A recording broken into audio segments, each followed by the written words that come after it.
Yeah. This will maybe be the last. The psychedelic experience and cannabis experience certainly for me has helped me open to wisdom of nature that comes from being in a completely divine atmosphere and allowing wisdom to come. And that is true of so many of my, particularly women friends, but men who have balanced their yin experience. And there certainly are, we are everywhere in every culture that I've traveled in, and we are opening to the shamanic experience in white people. And so how do you recommend and how do you see the Gaian information, the mind, joining and supporting each other and ourselves to the next level? Well, it's basically, as I said, people have to come out of the closet and people have to act from their convictions. I mean, I think one of the most disturbing things that can go on is where you go to visit some people and they say, we can't smoke till the children go to bed.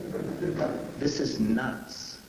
This means that this is a house divided against itself, and it can't possibly stand. If you don't have the guts to tell your children you smoke dope, then you shouldn't smoke dope, for crying out loud.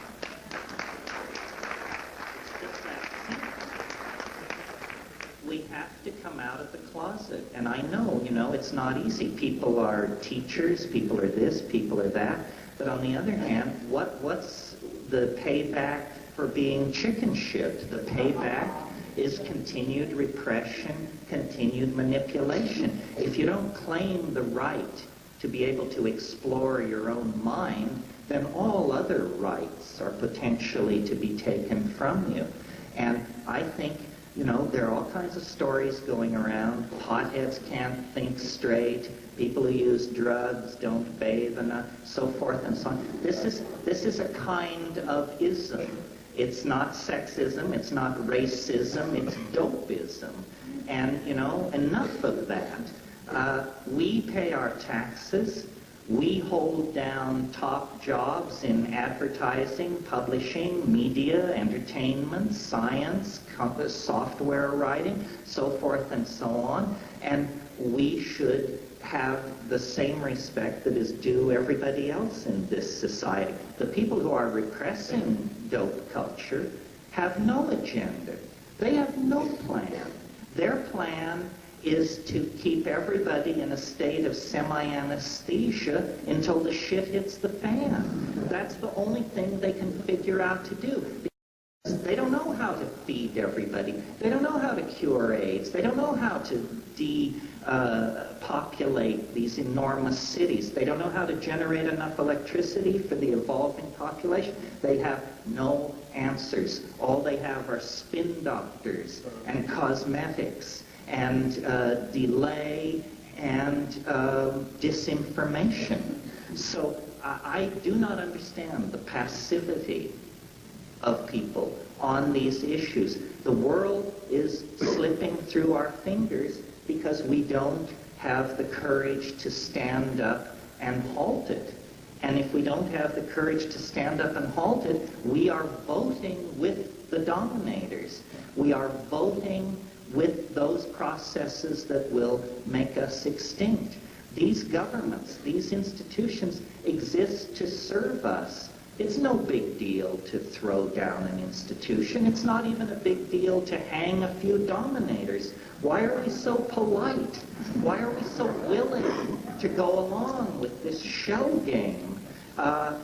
It's only the entire future of the planet that's at stake. So do we want to be like the Jews in Europe who went quietly to the trains to be taken to the camps? That's the spectacle that I fear. I think we just have to say this dope thing is the biggest shuck in history. I mean, governments have always made money off dope, and whenever any particular drug became too odious for them to continue their practice, then they handed it on to some mafia and took their cut in kickbacks. And that's what's happening now. Meanwhile, psychedelics which unite people, dissolve barriers, make us one with each other, and have never made a lot of money for anybody compared to the real drugs of commerce, heroin and cocaine and that sort of thing. These drugs are stigmatized and suppressed, and we commit our individual acts of civil disobedience in our fine homes with the front door locked, but we never can seem to reach out to each other sufficiently to create a community that says, we've had enough. We're not going along with this anymore. That's how human freedom makes progress. The Magna Carta was signed when the Dukes of England told the king to stop it.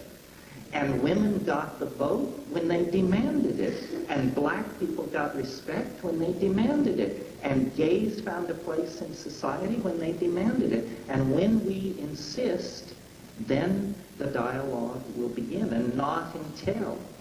So I think the responsibility is on us. We can whine all we want about the helicopters overhead and the friends taken off to jail.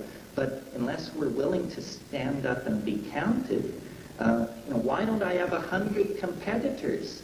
I'm making good money sitting up here talking to you. You too could have a life if you would advocate psychedelics from the stage. Everybody needs to come home. Well, I think we've beat this horse to death. I see that it's getting late. I hope that you'll come. If you aren't signed up for the workshop, I hope that you'll come. If you can't come, I appreciate your coming out. I hope you'll read my books, the books of my colleagues. There's a great deal of psychedelic publishing being done now. Sasha Shulgin's book, Jonathan Knott's books, Eduardo Luna's books, my books. Inform yourself. The first stop for a serious psychedelic voyager should be the public library. Inform your children, talk to your friends, and let's try to make a better, stonier world out of the world we inherited. Thank you very much.